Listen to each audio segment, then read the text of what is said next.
Matthew chapter 26. When Jesus had finished all these words, he said to his disciples, "You know that after 2 days the Passover is coming, and the Son of Man will be delivered up to be crucified." Then the chief priests, the scribes, and the elders of the people were gathered together in the court of the high priest, who was called Caiaphas. They took counsel together that they may take Jesus by deceit and kill him.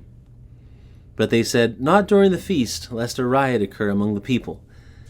Now when Jesus was in Bethany, in the house of Simon the leper, a woman came to him having an alabaster jar of very expensive ointment, and she poured it on his head as he sat at the table. But when his disciples saw this, they were indignant, saying, "Why this waste? For this ointment may have been sold for much and given to the poor." However, knowing this, Jesus said to them, "Why do you trouble the woman? She has done a good work for me. For you always have the poor with you, but you don't always have me. For in pouring this ointment on my body, she did it to prepare me for burial. Most certainly I tell you, wherever this good news is preached in the whole world, what this woman has done will also be spoken of as a memorial of her." Then one of the 12, who was called Judas Iscariot, went to the chief priests and said, "What are you willing to give me, that I should deliver him to you?" They weighed out for him 30 pieces of silver. From that time he sought opportunity to betray him. Now on the first day of unleavened bread, the disciples came to Jesus, saying to him, "Where do you want us to prepare for you the Passover?" He said, "Go into the city to a certain person and tell him, 'The teacher says, my time is at hand. I will keep the Passover at your house with my disciples.'" The disciples did as Jesus commanded them, and they prepared the Passover.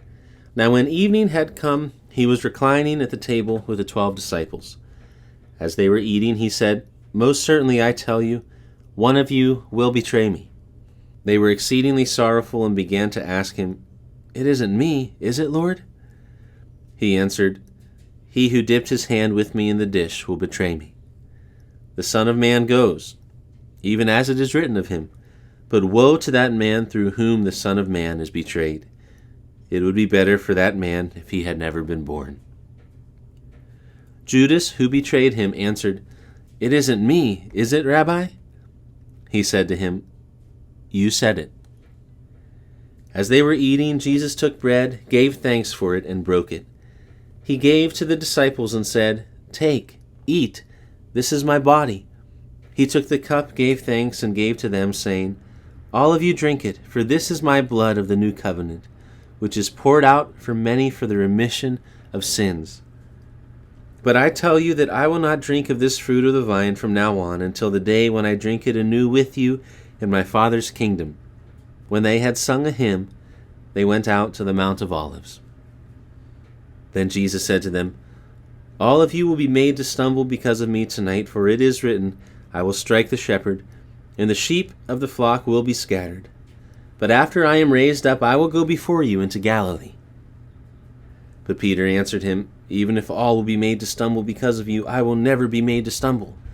Jesus said to him, "Most certainly I tell you that tonight, before the rooster crows, you will deny me 3 times.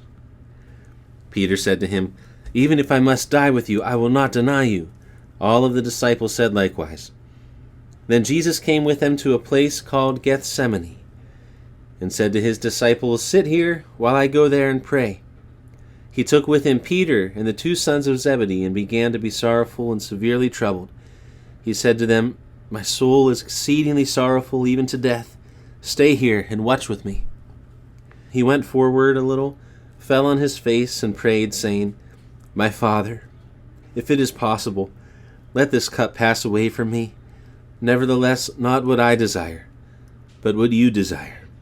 He came to the disciples and found them sleeping, and said to Peter, "What? Couldn't you watch for me for 1 hour?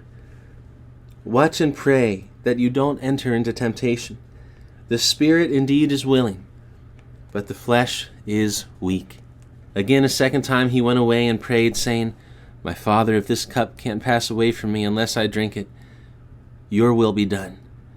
He came again and found them sleeping, for their eyes were heavy. He left them again, went away, and prayed a third time, saying the same words. Then he came to his disciples and said to them, "Sleep on now and take your rest. For behold, the hour is at hand, and the Son of Man is betrayed into the hands of sinners. Arise, let's be going. Behold, he who betrays me is at hand." While he was still speaking, behold, Judas, one of the 12, came, and with him a great multitude with swords and clubs from the chief priests and elders of the people. Now he who betrayed him gave them a sign, saying, "Whoever I kiss, he is the one. Seize him." Immediately he came to Jesus and said, "Hail, Rabbi," and kissed him. Jesus said to him, "Friend, why are you here?" Then they came and laid hands on Jesus and took him. Behold, one of those who were with Jesus stretched out his hand and drew his sword and struck the servant of the high priest, and struck off his ear. Then Jesus said to him, "Put your sword back into its place, for all those who take the sword will die by the sword. Or do you think that I couldn't ask my Father, and he would even now send more than 12 legions of angels? How then would the Scriptures be fulfilled that it must be so?" In that hour Jesus said to the multitudes, "Have you come out against me as a robber with swords and clubs to seize me? I sat daily in the temple teaching, and you didn't arrest me. But all this has happened that the Scriptures of the prophets might be fulfilled." Then all the disciples left him and fled. Those who had taken Jesus led him away to Caiaphas the high priest, where the scribes and the elders were gathered together. But Peter followed him from a distance to the court of the high priest and entered in and sat with the officers to see the end. Now the chief priests, the elders, and the whole council sought false testimony against Jesus, that they might put him to death. And they found none. Even though many false witnesses came forward, they found none. But at last 2 false witnesses came forward and said, "This man said, I am able to destroy the temple of God and to build it in 3 days." The high priest stood up and said to him, "Have you no answer? What is this that these testify against you?" But Jesus held his peace. The high priest answered him, "I adjure you by the living God that you tell us whether you are the Christ, the Son of God." Jesus said to him, "You have said it. Nevertheless, I tell you, after this you will see the Son of Man sitting at the right hand of power and coming on the clouds of the sky."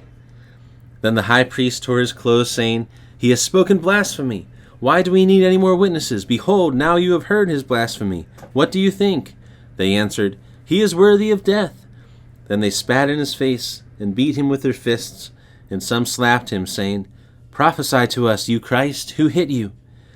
Now Peter was sitting outside in the court, and a maid came to him, saying, "You are also with Jesus, the Galilean." But he denied it before them all, saying, "I don't know what you're talking about." When he had gone out onto the porch, someone else saw him and said to those who were there, "This man also was with Jesus of Nazareth." Again he denied it with an oath, "I don't know the man."